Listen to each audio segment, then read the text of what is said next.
श्री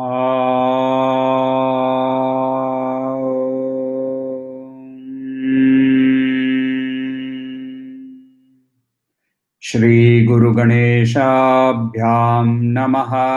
हरिः ओम।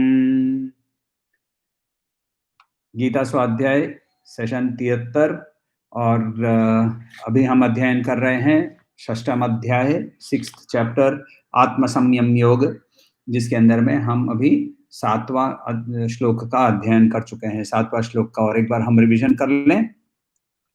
जितात्मन प्रशान्तस्य परमात्मा समाहितः शीतोष्ण सुख दुखेषु तथा मानापमानयोः। बॉडी के लेवल पे, फिजिकल लेवल पे शीत और उष्ण यानी ठंड और गर्म, मेंटल लेवल पे दुख और सुख, और इंटेलेक्चुअल लेवल पे, बुद्धि के लेवल पे मान और अपमान।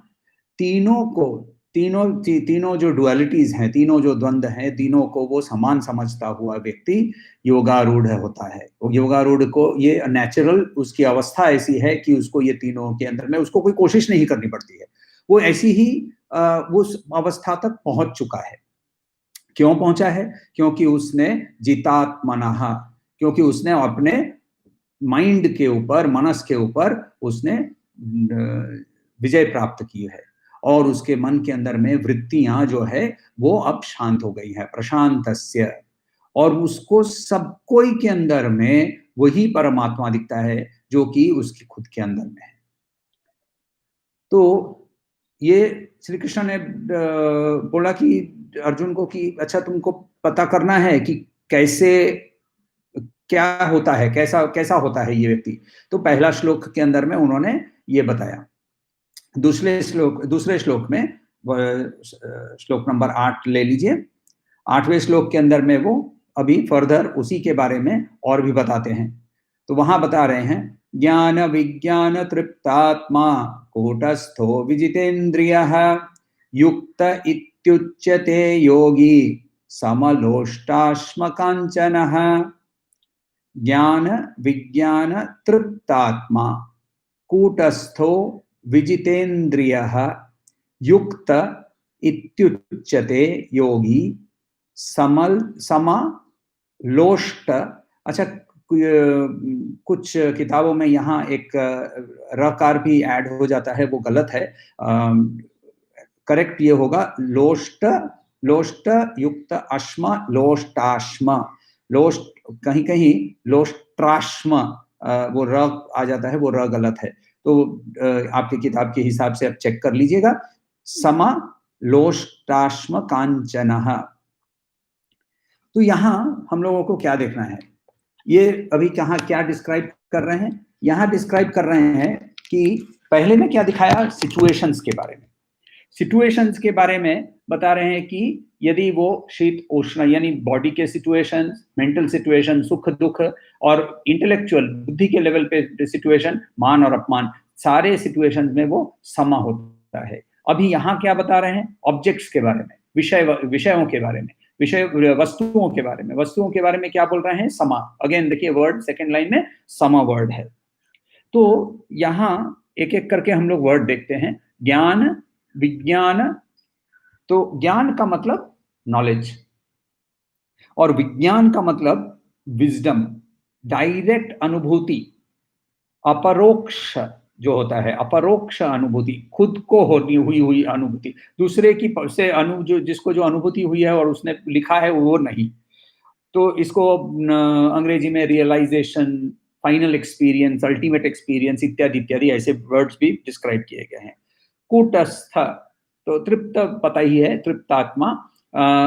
कूटस्थों का मतलब कूट के अंदर में, कूट अवस्था में रहने वाला। कूट का मतलब होता है क्या बोलेंगे इसको, निहाई। हिंदी वर्ड है इसका निहाई।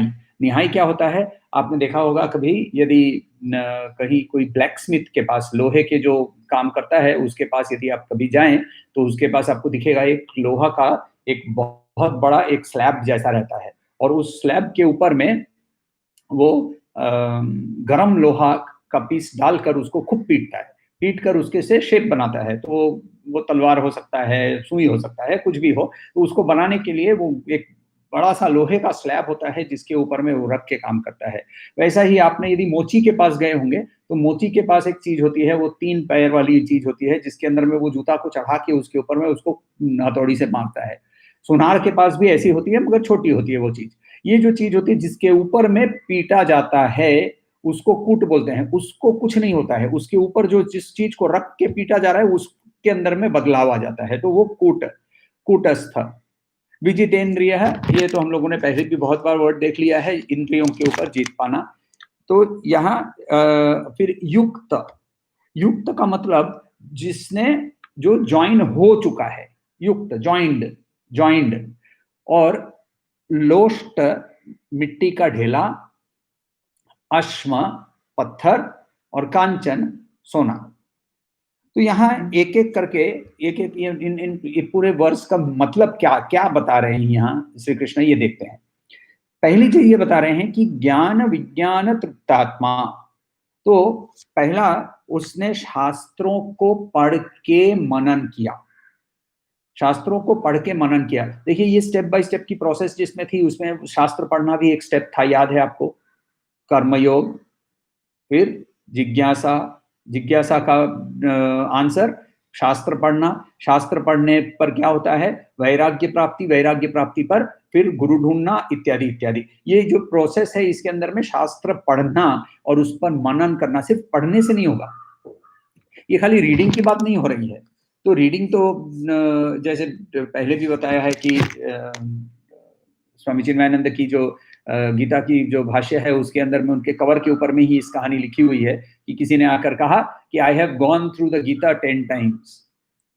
तो स्वामी जी ने कहा कि have you allowed the Gita to go through you. अब ये have you allowed the shastra to go through you, इसका मतलब जब एक एक वर्ड्स लेते हैं तो उसका हम चिंतन, उसके ऊपर मनन करते हैं क्या।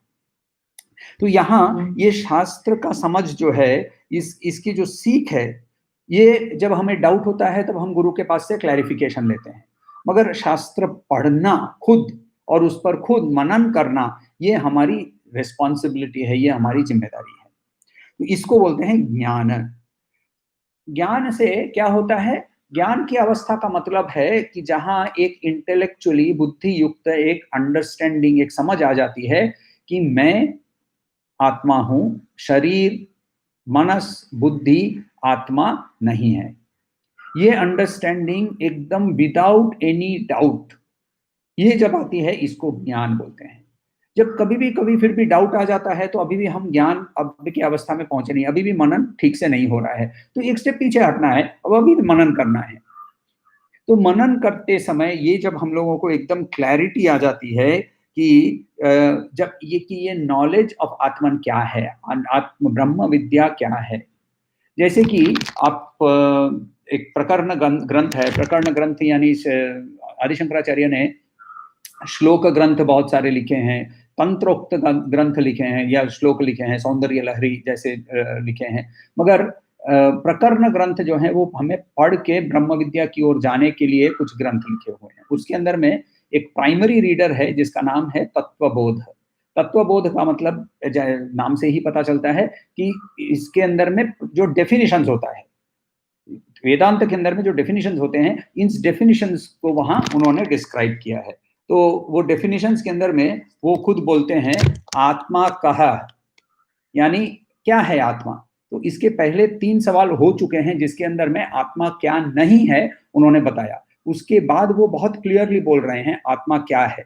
स्थूल सूक्ष्म कारण शरीराद, हमारे 3 तरह के शरीर होते हैं। इसके बारे में बाद में हम लोग श्रीमद् भगवद गीता के अंदर में ही देखेंगे। तो स्थूल सूक्ष्म और कारण शरीरात व्यक्तरिक्तः, इन तीनों के उपरांत है ये। पंचकोशातीतः, पंचकोश 5 हमारे कोश होते हैं। अन्नमय कोश जो कि शरीर जो आपको दिख रहा है अभी, जो शरीर वो अन्नमय कोश, उसके अंदर में प्राणमय कोश, उसके अंदर में मनोमय कोश, उसके अंदर में विज्ञानमय कोश, उसके अंदर में आनंदमय कोश। ये जो 5 कोश हैं, ये 5 कोशों के बारे में तैत्तिरीय उपनिषद के अंदर में बहुत विस्तारित रूप से लिखा हुआ है। तो पंचकोशातीत सन अवस्था त्रयात् साक्षी, 3 अवस्था यानी सुषुप्ति, स्वप्न और जागृत, ये तीनों अवस्थाओं का जो साक्षी है, सच्चिदानंद रूप सन यस्तिष्ठति स आत्मा। सच्चिदानंद रूप के अंदर में जो जो अवस्थित है वो है ये दैट आत्मा। तो ये आत्मा का यहाँ एक पॉजिटिव साइड से एक डिस्क्रिप्शन, ऐसे किताबों को पढ़ के, ऐसे शास्त्रों को पढ़ के जब हमें क्लैरिटी आ जाती है कि बाकी सब कुछ अनात्मा है, ये ही आत्मा हो सकता है, रियलाइजेशन नहीं भले ना हो मगर अंडरस्टैंडिंग हो जाती है। जैसे अब देखिए इसको बहुत सिंपल सा, अब आपको पाइथागोरस थ्योरम जब स्कूल में पढ़ते थे तो पाइथागोरस थ्योरम समझाया गया था कि square of the hypotenuse is equal to the square of the other sum of the square of the other two sides. अब ये टीचर ने बोल दिया, ये बोलने पर अभी भी हमें समझ नहीं आता है, तो उसके ऊपर हम लोगों को प्रॉब्लम्स करने पड़ते हैं, उस थियरम को सॉल्व करना पड़ता है। फिर उस थियरम को सॉल्व करते करते कभी एक बार ना प्रैक्टिकल उसका एप्लीकेशन, कहीं कुछ बनाते समय, कुछ सिलाई करते समय, कुछ ड्राइंग करते समय, ये हम लोगों को प्रैक्टिकल एप्लीकेशन उसका दिखता है। उसके बाद वो समझ में आ जाता है, अरे हाँ ये तो पाइथागोरस थ्योरम है।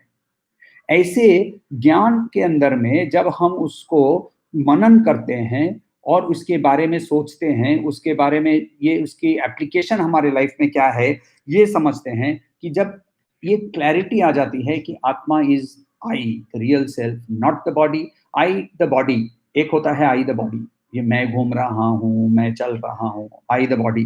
दूसरा होता है आई द थॉट, मैं सोच रहा हूँ। और तीसरा होता है आई द इमेजिनेशन, आई जो जो कि हमारे संकल्प, जिसके अंदर में हम घूम जाते पूरा एकदम ही घूम जाते हैं उसके अंदर में।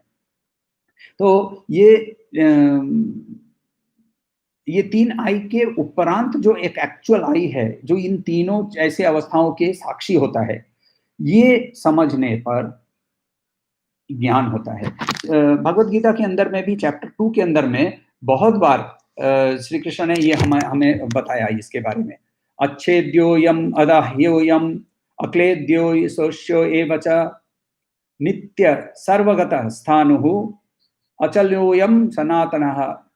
चैप्टर 2 में बताया था हम लोगों को इसके बारे में, जिसको जिसको डिस्ट्रॉय नहीं कर सकते हैं, अछेद्यो, अदाह्यो जिसको जला नहीं सकते हैं, अक्लेद्यो जो जिसको डिसॉल्व नहीं कर सकते हैं, पानी में उसको डिसॉल्व नहीं कर सकते हैं, अशोष्य जिसको भिगो नहीं सकते हैं, नित्य ऑलवेज इटर्नल, सब समय उपस्थित होता है, सर्वगतः सब जगह में है वो,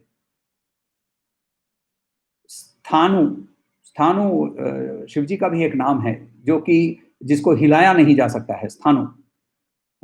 और सॉरी, जिसको चेंज नहीं किया जा सकता है। और फिर अचल, अचल का मतलब होता है जिसको हिलाया नहीं जा सकता है। और सनातना, वो पहले से ही उपस्थित है, वो it was the first thing that existed. इसके बारे में हम लोगों ने उपनिषद के अंदर में भी देखा था। पहली चीज क्या है? फर्स्ट एग्जिस्टेंस है आत्मा। तो ऐसा डिस्क्रिप्शन, ऐसे डिस्क्रिप्शंस के बारे में मनन करके ये जब हम लोगों को, देखिए इसके अंदर में ये पौराणिक कहानी पढ़ना अच्छा है, उसके अंदर में पौराणिक कहानी पढ़ने से मना नहीं कर रहा हूँ, मगर पौराणिक कहानी और what is the capital of घाना, इसके अंदर में कोई अंतर नहीं है। दोनों से हमें ब्रह्म विद्या नहीं प्राप्त होगी। पौराणिक कहानी क्या है जानते हैं? डिवाइन गॉसिप, किसने क्या किया, कब किया, क्यों किया। थर्ड पार्टी ए और बी के बारे में बात हो रही है, सी सुन रहा है उसके बारे में। इंटरेस्टिंग है, मगर इससे हमें फायदा नहीं होता है। फायदा तब होता है कि उसमें से भी हम यदि ब्रह्म विद्या की सीख निचोड़ के निकाल सके। वो निचोड़ के निकालने के लिए मनन करना पड़ता है। एक छोटा सा असाइड दिस टॉपिक है, ये इस टॉपिक के बारे में आज सवेरे किसी के मृत्यु की खबर आई और फिर एज यूजुअल उस खबर फेसबुक के ऊपर में, और उसके बारे में लोगों ने लिखना शुरू किया, RIP, may he soul rest in peace. I always say this, मैं हर बार बोलता हूँ, यदि आप यदि सनातन धर्मी हैं तो ये वर्ड्स कभी भी यूज मत कीजिए, क्योंकि मे he soul rest in piece, तो फिर वो कौन था?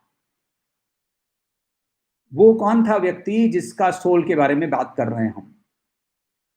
क्योंकि वो actually he is the soul. वो बॉडी मर गया है, सोल कहीं रेस्ट नहीं है। हिंदू सनातन धर्म के विश्वास के अनुसार उसका सोल जो है, वो आत्मा जो है, वही उसका एक्चुअल परिचय है, और वो कभी भी रेस्ट इन पीस करता नहीं है। या तो उसने पासांसी जीर्णानी देखा है हम लोगों ने, या तो उसने वो, और उसके बीच में दोनों के दोनों, एक कपड़ा पहनने के बीच में एक प्रोसेस होता है, उस प्रोसेस में वो अटका हुआ होगा, मगर वो उसका आत्मा जो है, उसका आत्मा हो नहीं सकता है। क्योंकि यदि ये मेरी उंगली, मेरा हाथ, मेरी आंख, यानी मैं आंख नहीं हूं, मैं हाथ नहीं हूं, मेरे कपड़े, तो उस मेरी आत्मा का मतलब फिर मैं कौन? तो इसीलिए ये थोड़ा सा असाइड था, ये मैं बार बार बोलता हूँ इसको, और लोगों को समझ में आता है कि नहीं पता नहीं, तो इसीलिए मैंने सोचा कि एक बार बोल दूं, यहाँ एटलीस्ट लोगों को समझ में आएगा। तो पहली बात हो गई ज्ञान का मतलब क्या। तो ये ज्ञान करने के बाद, ज्ञान प्राप्ति करने के बाद उसको से भी, उसको उसको विज्ञान की भी प्राप्ति हुई है। विज्ञान का मतलब डायरेक्ट एक्सपीरियंस, अपरोक्ष अनुभूति। एक्चुअली इस नाम से आदि शंकराचार्य जी ने एक किताब भी लिखी हुई है, अपरोक्ष अनुभूति। तो विज्ञान के बारे में जो शंकराचार्य जी का भाष्य है, उसके अंदर में वो बोलते हैं ज्ञानातम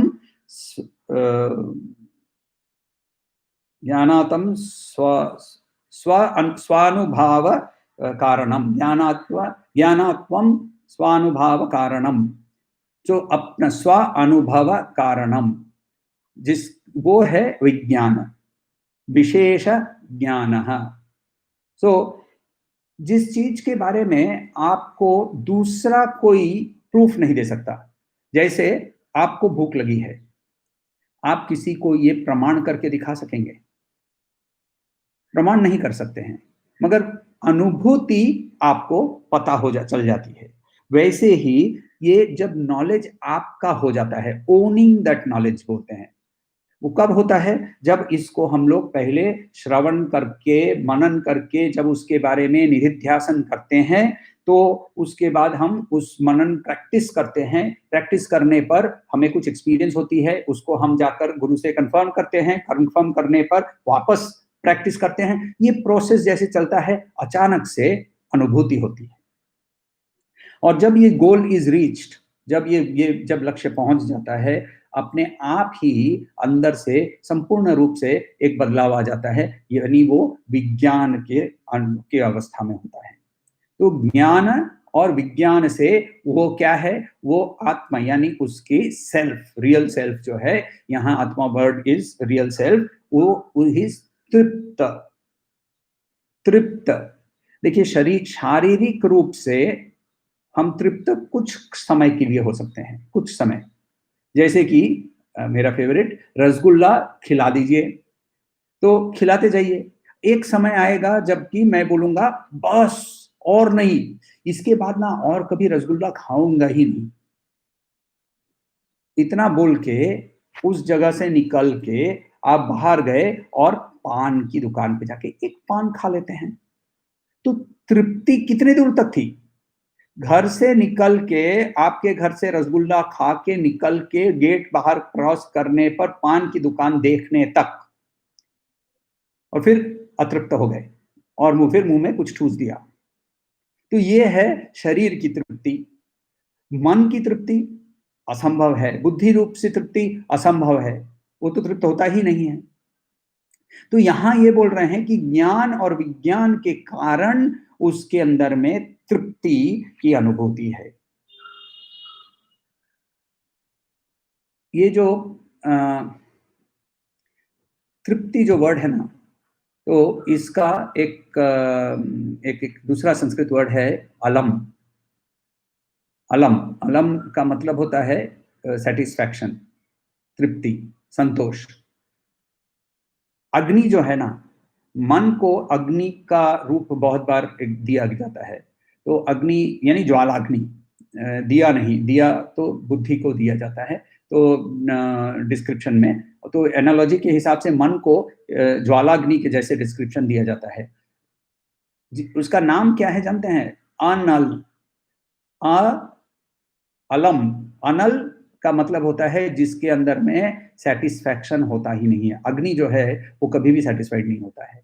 उसके अंदर में आप चीज डालते जाइए, वो जलते जाता है, जलते जाता है। ययाति की कहानी हम लोगों ने देखी थी कि जहाँ ययाति को लगा कि नहीं, मुझे वापस मेरी यौवन चाहिए, और फिर वो 100 साल तक उसने यौवन का भोग करके वापस आके उसने अपने बेटे को ये बोला कि पुत्र, ये इतना मैं समझा कि ये भोग जो है, जिसको जितना तुम भोगोगे उतना ही उसकी लालसा बढ़ती जाएगी। तो इसीलिए मन के अंदर में तृप्ति असंभव है। तो ये जो व्यक्ति है जो योगारूढ़ हो गया है, ध्यान अवस्था के करीब पहुंच चुका है, उसके अंदर में तृप्ति एक आ जाती है। ज्ञान और विज्ञान दोनों के कारण उसके अंदर में तृप्ति आ जाती है। तो ज्ञान विज्ञान तृप्तात्मा कूटस्थ, कूटस्थ उसके अंदर में कोई बदलाव अब नहीं आता है। वो स्थिर हो जाता है। स्थित प्रज्ञा, उसकी नॉलेज जो है, प्रज्ञा जो है, वो एकदम स्थिर हो जाती है। वो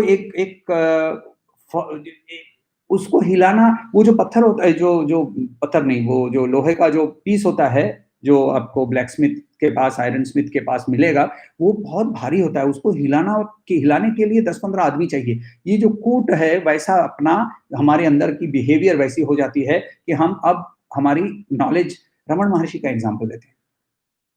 आप जाके उसको कुछ भी प्रूव करने की कोशिश कीजिए, ही विल नॉट मूव, क्योंकि he has direct proof, he has evidence in his own experience. उनको खुद की अनुभूति से उनको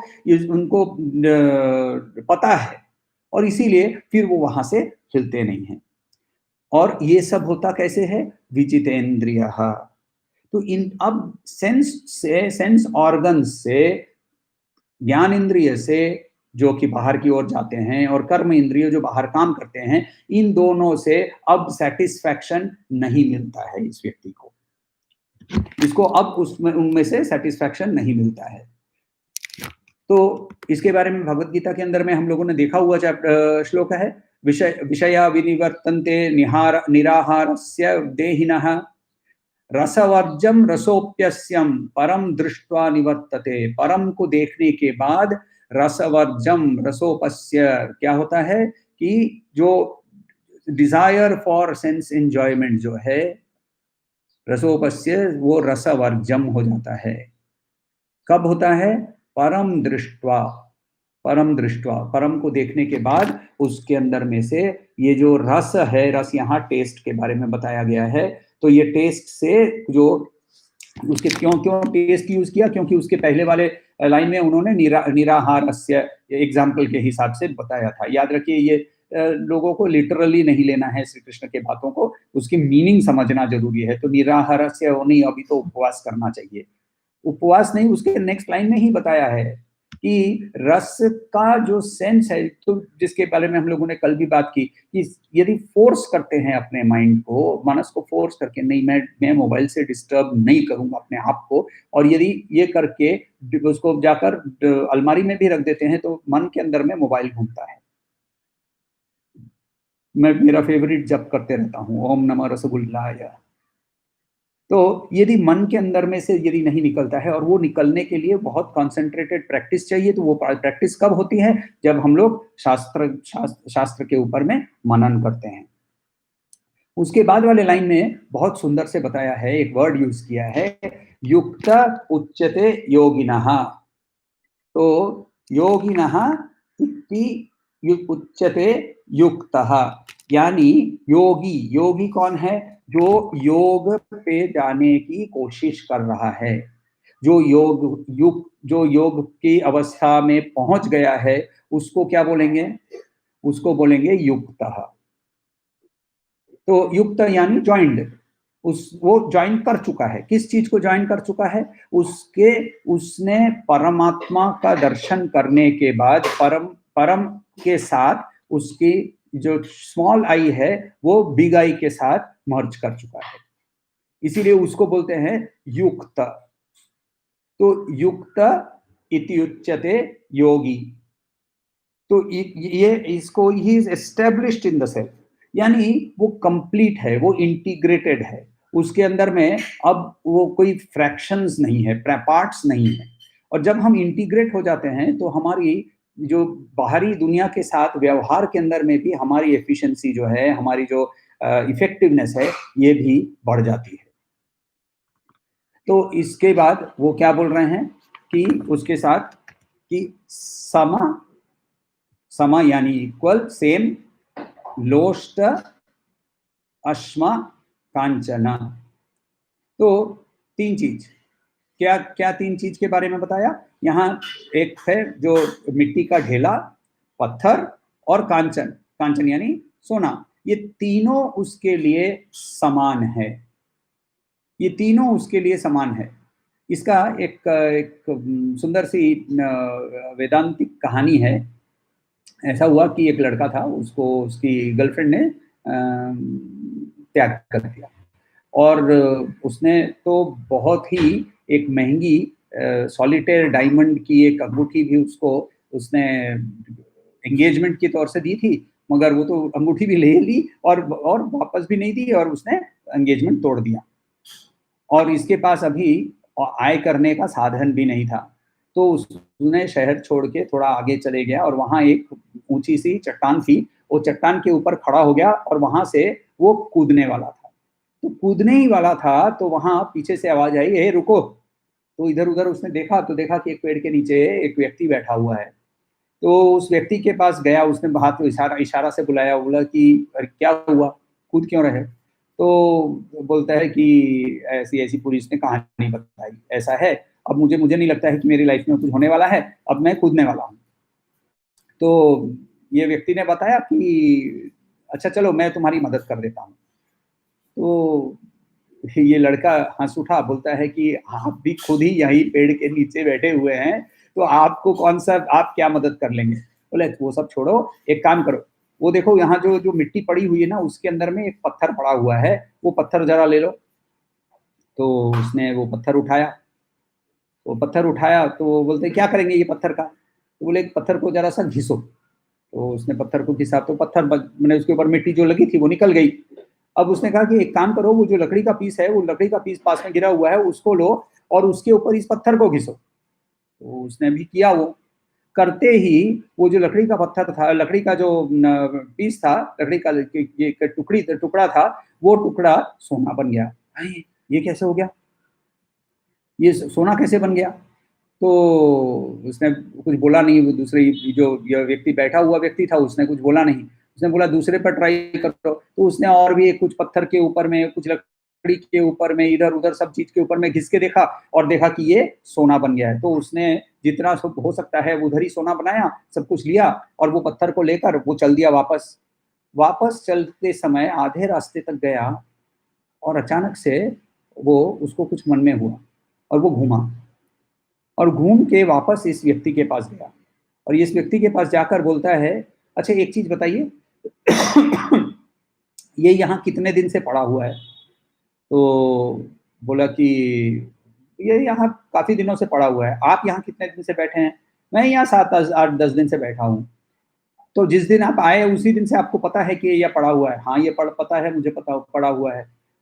तो आपने इसको यूज नहीं किया? तो बोले देखो ये सब छोड़ो, तुम्हारी प्रॉब्लम सॉल्व हो गई ना, तुमको धन चाहिए था, तुमको धन मिल गया ना, तो जाओ ना भाई। नहीं, एक चीज बताइए कि आपके पास कौन सा धन है जिसके कारण आप ये धन को त्याग कर रहे हैं?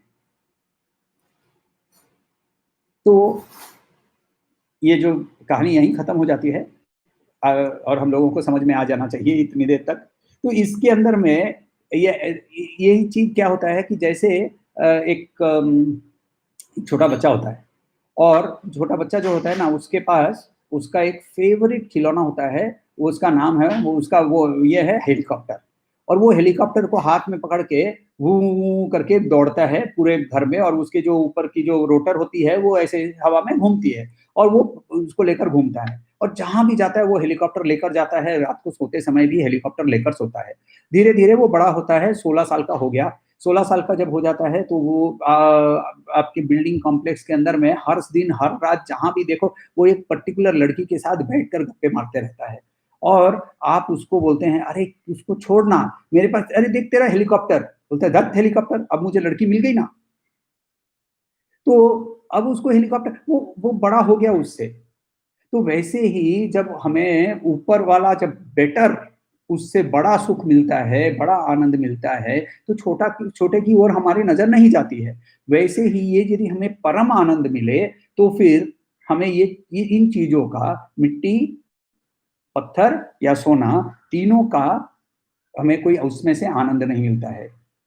श्री रामकृष्ण परमहंस का बहुत फेमस लाइन है उनका, माटी टाका टाका माटी। तो वो एक्चुअली हाथ में पैसा और मिट्टी लेकर दोनों को समान समझ के दोनों को फेंकते थे दिखाने के लिए। अच्छा, इस ये जो है ये एक्चुअली उसको क्या दोनों समझ में नहीं आता है क्या कि ये मिट्टी है और ये पैसा है? ऐसा नहीं है। ये जो इसके ऊपर में इसकी जो वैल्यू है ये सुपर इम्पोज्ड है। वैल्यू ऑफ हैप्पीनेस है, वैल्यू ऑफ क्रिएटिंग हैप्पीनेस। आनंद के उत्पन्न करने की जो उसके अंदर में कोई शक्ति जो है, ये ऊपर से हम लोगों ने शोभना अध्याय, ये वर्ड हम लोगों ने पहले देखा था। तो शोभना यानी ब्यूटी, उसका अध्याय उसके ऊपर में सुपर इम्पोजिशन किया हुआ है। ये एक स्टैंड पॉइंट ऑफ द अज्ञानी है कि ये इन चीजों के अंदर में डिफरेंशियल वैल्यू है। और ये वैल्यू युक्त जो है, युक्त के अंदर में ये वैल्यू डिफरेंशियल नहीं होता है। तीनों में से सेम क्वालिटी ऑफ आनंद उसको मिलता है। इसीलिए समलोष्ट लोष्टाश्म कांचना, तो सम तीनों में सेम। देखिए स्टैंड पॉइंट के ऊपर फर्क बहुत आ जाता है। एक टीचर ने बच्चों को पूछा कि चूहे की इतनी लंबी पूंछ जो होती है चूहे की, उसकी पूंछ लंबी क्यों होती है? तो बच्चे लोगों ने बहुत कुछ मनन किया। एक बच्चे ने हाथ उठाया, बोलता है सर मैं बताऊं? तो बोला हाँ बताओ। बोले जब चूहा मर जाता है तो पूंछ से ऐसे उठाने के लिए बहुत ईजी होता है। ये बच्चे का व्यू पॉइंट था। यदि चूहे को पूछे कि उसकी पूंछ की वैल्यू क्या है तो वो अलग ही आंसर देगा। तो ये जो फर्क है ये स्टैंड पॉइंट का फर्क है ना। मगर ये जो युक्त व्यक्ति है उसके स्टैंड पॉइंट से तीनों की कोई अब वैल्यू नहीं रही, क्योंकि इन तीनों में से जितना आनंद उसको हम लोगों को जैसे मिलता है, युक्त को, जो योगी जिसने जो पहुंच चुका है, उसके लिए ये अलग से दूसरा ही वैल्यू उसको देता है। तो फिर सवाल आता है, तो फिर मैंने इतना मेहनत करके पैसा कमाया, नाम कमाया, यश कमाया, ये सब का कोई काम नहीं है क्या? देखिए यदि ये सवाल कोई पूछ रहा है तो अभी उसका मनस अभी भी तैयार नहीं है। वो दो चिड़ियों की कहानी हम लोगों ने देखी थी, एक चिड़िया जो पिंजरे में रहता है, एक चिड़िया जो बाहर उड़ती है। तो ये जो एक जो चिड़िया जो पिंजरे में रहने वाला जो एक चिड़िया जो पिंजरे में रहने वाली चिड़िया थी, उसको बाहर जाने से ही डर लग रहा है। तो यहाँ वो बिना तैयार हुए ये 6th चैप्टर पढ़ने लगा है। उसके पहले वाले स्टेप्स जो हैं, यानी उसके अंदर में उसने अभी भी आत्मन को समझा नहीं है, यानी शास्त्र या ज्ञान प्राप्त नहीं किया है, शास्त्राध्ययन नहीं किया है, या फिर उसको अभी भी कर्तृत्व का भाव है, या फिर उसको अभी भी भोक्तृत्व का भाव है, या फिर वो अभी भी कर्म के अंदर में ही लिप्त है। इसीलिए ऐसा सवाल होता है। तो यदि आगे बढ़ना है तो ये स्टेप आता है। उसका मतलब क्या कि अब उसको पैसे की समझ में नहीं आती, नहीं, पैसे की यूटिलिटी है और वो उसको समझता है, मगर उससे उसको आनंद नहीं आता है, यूटिलिटी होती है। तो यूटिलिटी आती है। अच्छा, अभी तो इतना हम लोग समझे तो क्या है, देखिए अभी तक हम लोगों को जो पहले वाले जो 2 श्लोक हम लोगों ने देखा, एक में हम लोगों को बाहरी सिचुएशन जो होते हैं, जिसके अंदर में ठंड, गरम, मान, अपमान, सुख, दुख, इसके बारे में, और दूसरा हम लोगों को श्लोक बताया जिसके अंदर में वस्तुओं के बारे में, यानी लोष्ट, लोष्ट, अश्म और कांचन के अंदर में, यानी सारे मटेरियल थिंग्स के अंदर में। अच्छा, अगेन यहाँ देखिए, यदि स्पेसिफिक उन्होंने लोष्ट, अश्म, कांचन, तो सिर्फ 3 नहीं, सब बहुत कुछ हो सकता है ना, सब सारे वस्तुओं के बारे में ही ये एग्जाम्पल के हिसाब से बताया गया है। कोई भी व्यक्ति, एक फेमस गाना है no man is an island, तो वो no man is an island, हम कोई भी इंडिविजुअली कंप्लीट नहीं है। हम इस संसार में रहते, भले हमने कोई, किसी ने भगवा भी पहन लिया हो, कोई सूट पहनता है, टाई पहनता है, तो कोई खड़ाऊ पहनता है, कोई जूते पहनता है, फर्क नहीं पड़ता। कोई भी व्यक्ति अकेला नहीं जीता है, उसको दूसरे का सहारा जरूर चाहिए। तो दूसरे के सहारे के कारण भी सिचुएशन होते हैं। तो 3 तरह के सिचुएशन देखिए, एक है जो कि जो 3 तरह के कांटेक्ट होते हैं, 3 तरह के संस्पर्श होते हैं। एक है जो सिचुएशंस के कारण, सुख दुख, शीतोष्ण और मान अपमान। दूसरा होता है वस्तुओं से, और तीसरा होता है व्यक्तियों से। तो व्यक्तियों से, अच्छा, जब वस्तुओं से या सिचुएशन से जब कोई संस्पर्श आता है, उसका जो रिस्पॉन्स है वो भीतर ही भीतर रहता है, और उसका बाह्य प्रकाश कुछ नहीं होता है। मुझे तीनों सेम दिखते हैं, सेम दिखते हैं, क्या फर्क पड़ता है? तुम, आपको पता भी नहीं चलेगा कि अंदर में क्या हुआ, मगर आपके साथ व्यवहार करते समय आपको क्लियरली पता चलेगा कि कैसा व्यवहार कर रहा है ये व्यक्ति। तो इसीलिए बाहरी जो प्रतिक्रिया होती है, वो प्रतिक्रिया के बारे में यहाँ उन्होंने एक बहुत इंपॉर्टेंट वर्ड यूज किया है, विशिष्यते। तो आगे वाला श्लोक देखते हैं, 9वां श्लोक।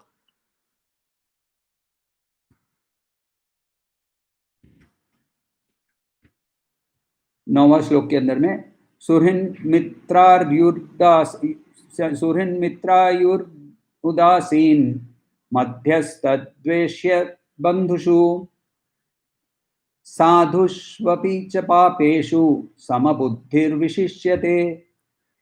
सुहृद, सुहृन्, यहाँ सुहृद, मित्र, अरि, मित्रार्यु, मित्रार्यु, यह मित्र, अरि, मित्रारि, मित्र, अरि, उदासीन, मध्यस्थ, द्वेष्य, बंधुषु, साधुष्वपि च पापेषु समबुद्धिर विशिष्यते।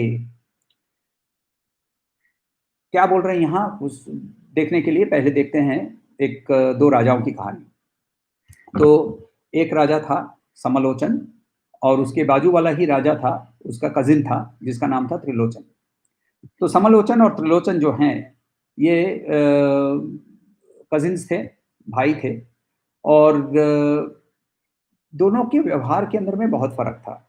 समलोचन जो था, वो नाम जैसे है उसका समलोचन, तो उसने उसके अंदर में उस एक समता का भाव था, संतुष्टि की भाव थी। वो किसी के ऊपर आक्रमण नहीं करता था, उसमें अपना राज्य लेकर संतुष्ट था और वो राज्य को चलाता था, मगर बलशाली था। त्रिलोचन जो है, वो जो महान त्रिलोचन है उनके जैसे नहीं था, और वो उसको, मगर उसके अंदर में जो उनके अंदर में बताते हैं वो गुस्सा हो जाते हैं, वैसा ही इसको भी गुस्सा आ जाता था। और सिर्फ गुस्सा नहीं, उसके अंदर में लोभ था कि मुझे जमीन चाहिए। तो लोस्ट तो उसके लिए बहुत इंपॉर्टेंट था, तो वो दूसरों पर आक्रमण करता था। कभी भी उसने मगर अपने भाई के ऊपर आक्रमण नहीं किया। एक दिन क्या किया कि उसने अपने भाई के ऊपर भी आक्रमण कर दिया। अब जैसे ही आक्रमण किया, समलोचन ने उसकी पूरी सेना ली, और सेना लेकर आक्रमण के अगेंस्ट, आक्रमण को, अपने आप को डिफेंड करने के लिए वहां चला गया।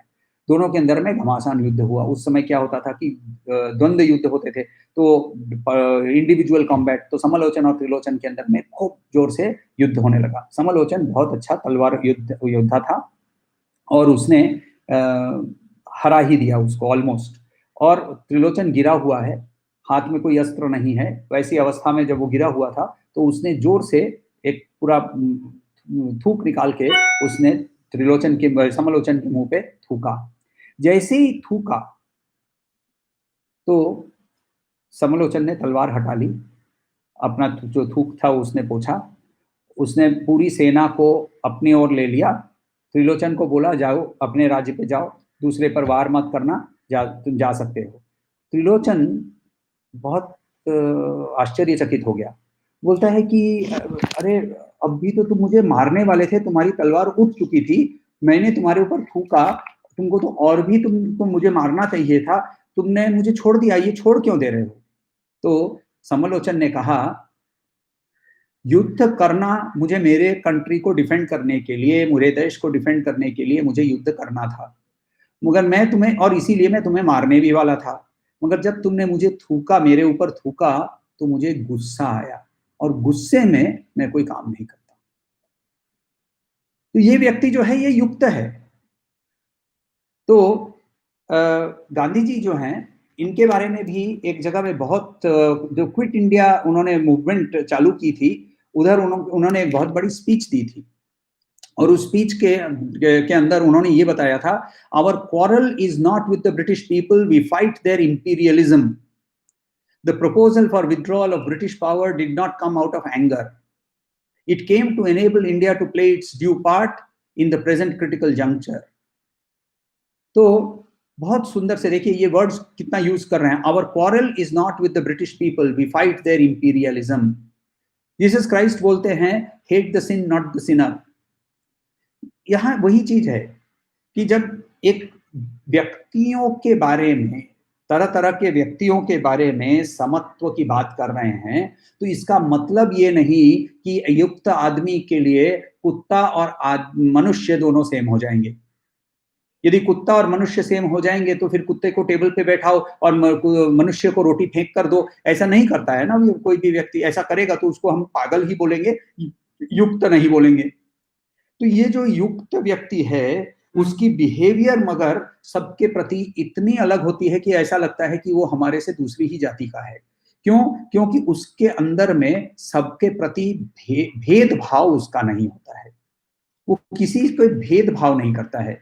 उसका मतलब ये नहीं कि एक शिशु के साथ बात करते समय वो बूढ़े के जैसे बात करे, उसके साथ बूढ़े के साथ बात करते समय यौवन युवक के साथ जैसा बात करते हैं वैसे बात करे। उसको दिखता है सब अलग अलग। कंटेनर, सभी कंटेनर है उसके लिए। ये जो नाम और रूप की जो जो डिफरेंसेस हैं, ये डिफरेंसेस उसको कंटेनर का डिफरेंस दिखता है, कंटेंट का डिफरेंस नहीं दिखता है। तो इसीलिए वो और वो विथड्रॉ नहीं करता है। ये नहीं कि उसको ये सब कुछ, ये तो ये कंटेनर तो सब गलत ही है, इसके सब कुछ के अंदर में आत्मा ही है, तो ये सब मुझे तो ये व्यक्ति ही नहीं दिख रहा है, ऐसा भी नहीं है। वो लोगों के साथ इंटरैक्ट करता है और उसकी इंटरैक्शन की लेवल ही बहुत अलग हो जाती है, और इसीलिए उसका अटेंशन जो है वो सुप्रीम सेल्फ के ऊपर चला गया है, उस परमात्मा की ओर चला गया है। उसका मतलब ये नहीं कि वो इंटरैक्शन से, व्यवहार से वो पीछे हट जाता है।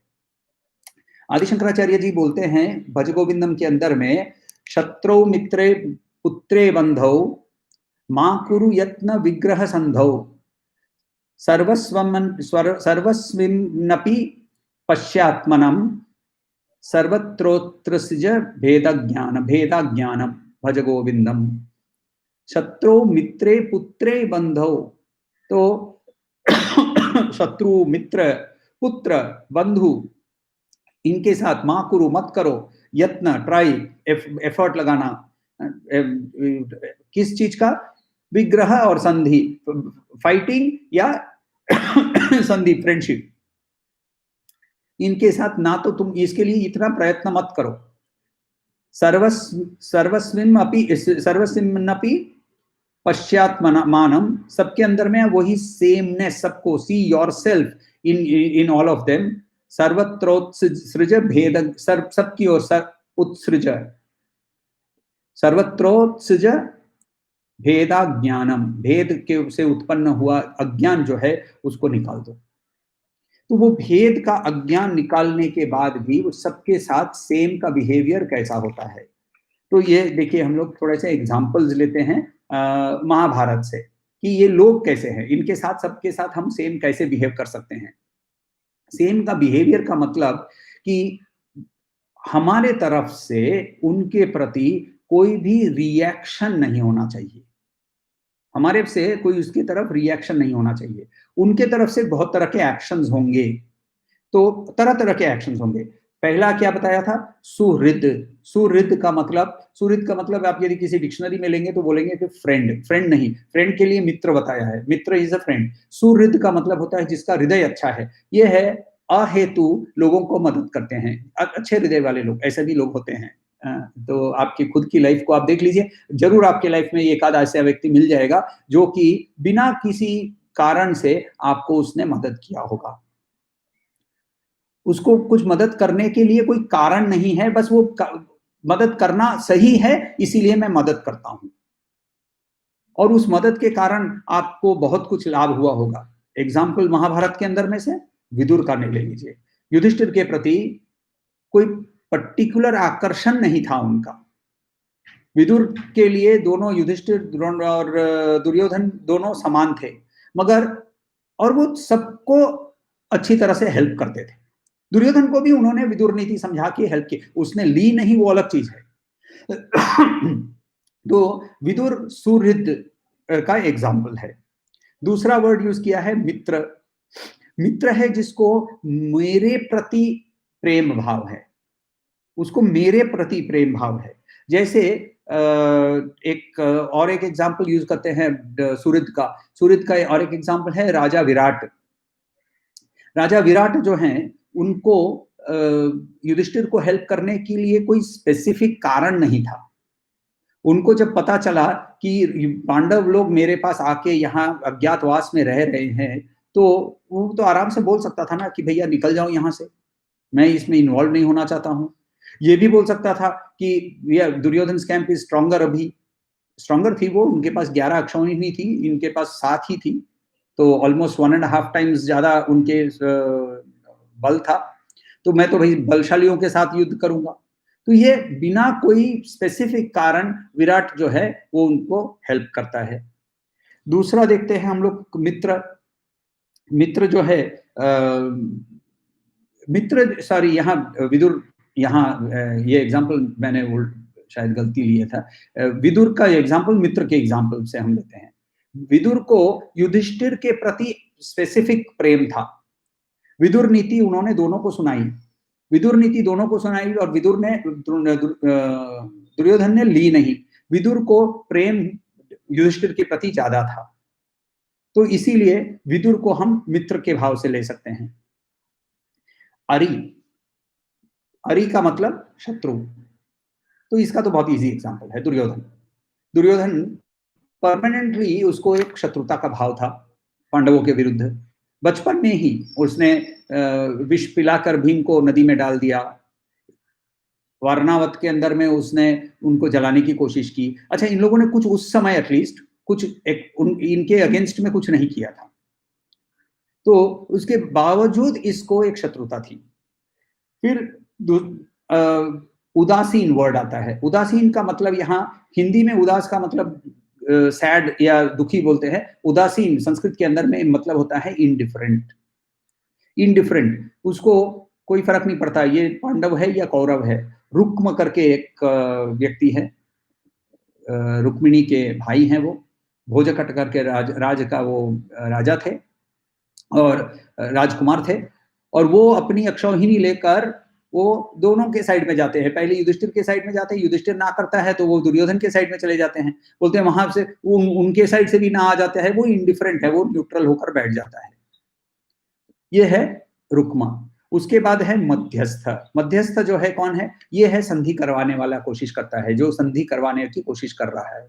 जैसे बलराम, बलराम जी जो थे उनको दोनों के ये उनको युद्ध ये पसंद नहीं था, तो वो दोनों को जोड़ने की कोशिश करते हैं। वो न्यूट्रल भी रहते हैं मगर दोनों को जोड़ने की कोशिश करते हैं। वो जाकर समझाते हैं दुर्योधन को, दुर्योधन उनका गदा युद्ध का शिष्य भी था, उसको समझाने की कोशिश करते हैं। फिर बताते हैं कौन, और एक एग्जाम्पल क्या लिया है। अच्छा, एक चीज समझिए, ये अगेन यहाँ जितने ये सब लिस्ट किया है इनके ही प्रति समा होना चाहिए, दूसरे के प्रति समा होने की जरूरत नहीं है, ऐसा भी नहीं है, ये एग्जाम्पल्स हैं। और क्या बताया? बंधुषु। बंधु का मतलब, यहाँ बंधु का मतलब होता है रिलेटिव्स, संबंधी, जिनसे बंधन हो जाता है। जैसे यहाँ एग्जाम्पल एक होता है, देखिए, और यहाँ भी हमारे पास दो तरह के एग्जाम्पल है। एक है दृष्टिदुम्न, जो उनकी पत्नी का भाई है, यानी साला बोलते हैं, साला है वो, और वो अपनी पूरी सेना लेकर मदद करने के लिए आ जाता है। दूसरा भी है, उनका एक बहनोई है, दुश्शला करके उनकी कजिन थी, दुर्योधन की बहन, सगी बहन, इनकी कजिन। और दुश्शला को जिसने शादी किया था, जयद्रथ, वो उसका बहनोई है, रिलेशन सेम है। और वो है वहां, जयद्रथ है वो कंप्लीटली ऑपोजिट है, फॉर दैट मैटर उसने तो द्रौपदी पे हाथ भी लगाया था। तो ऐसे सारे व्यक्ति हमारे इर्द गिर्द होते ही हैं, और ये इर्द गिर्द व्यक्ति सबके साथ हमारी बिहेवियर जो है वो उसके साथ रिएक्टिव नहीं होगी, रिस्पॉन्सिव होगी। इतना ही है, सिंपल सा चीज है, मगर वो हमारे लिए से बहुत कठिन होता है। उसके बाद और भी बताया है, साधु और पापेशु। साधु, साधु का मतलब जो राइटियस होता है, जो राइट की साइड से, यानी भीष्म प्रतिज्ञाबद्ध था इसीलिए उस साइड से लड़ा। और पापेशु, दुशासन की एग्जाम्पल ले लेते हैं। तो जैसे ये सबके साथ सेम कैसे होता है, देखिए, और सेम क्यों होता है। पहले ना, जो समुद्र के अंदर में जो लहर है, वो अपने आप को लहर समझता है। फिर जब वो अपने आप को मनन करने लगता है, तो वो अपने आप के अंदर में वो खुद को पानी उसको पहचानता है, वो खुद का जो कंपोनेंट है उसका, वो पानी है, वो समझता है। और फिर वो समझता है कि ये पानी तो इस समुद्र का भाग है। फिर उसको ये भी समझ में आ जाता है कि बाकी जितनी लहर हैं वो भी वही होंगी। तो वैसे ही ये व्यक्ति जो है, जो युक्त है, उसको ये इस अवस्था में वो पहुंच चुका है। और इस अवस्था में पहुंचने के कारण वो बृहदारण्य के उपनिषद के अंदर में वो बोलते हैं कि उसके अंदर में कोई उसको भय नहीं होता है, क्योंकि कोई दूसरा है ही नहीं। तो उसको क्या होता है, प्रेम हो जाता है सबके प्रति, सबके प्रति प्रेम हो जाता है। बृहदारण्य के उपनिषद के वो के अंदर में वो क्वेश्चन पूछता है कि कस्मात् भयम भवति, यदि दूसरा कोई है ही नहीं तो फिर मुझे किस चीज का भय है। एक्चुअली फॉर दैट मैटर मुझे सब चीज के प्रति प्रेम है। किस चीज के प्रति प्रेम है, यदि मैं इस कंटेनर को जितना प्रेम करता हूं, अब मैं ये कंटेनर हूं ही नहीं, मुझे समझ में आ रहा है, तो फिर मुझे बाकी सारे कंटेनर्स को भी उतने ही प्रेम से मैं वार्तालाप करूंगा, उतना ही प्रेम से मैं व्यवहार करूंगा। इसका मगर बहुत क्लियरली समझना जरूरी है कि इसका मतलब ये कंटेनर जो है, जो नाम रूप के जो जो डिफरेंसेस हैं, ये जब सामने आ जाते हैं, तो इसका मतलब ये नहीं कि उनको वो डिफरेंसेस को के साथ व्यवहार भी सेम रखता है। व्यवहार सेम नहीं रखता है, मगर मन के अंदर में, उसके अंदर में कोई भी भेदभाव नहीं होता है, प्रेम भाव ही रहता है। क्योंकि उसके लिए जो महावाक्य है वो एक्चुअल लिविंग एक्सपीरियंस है। सर्वम खलविदम ब्रह्मा। कोई सवाल हो तो पूछिएगा।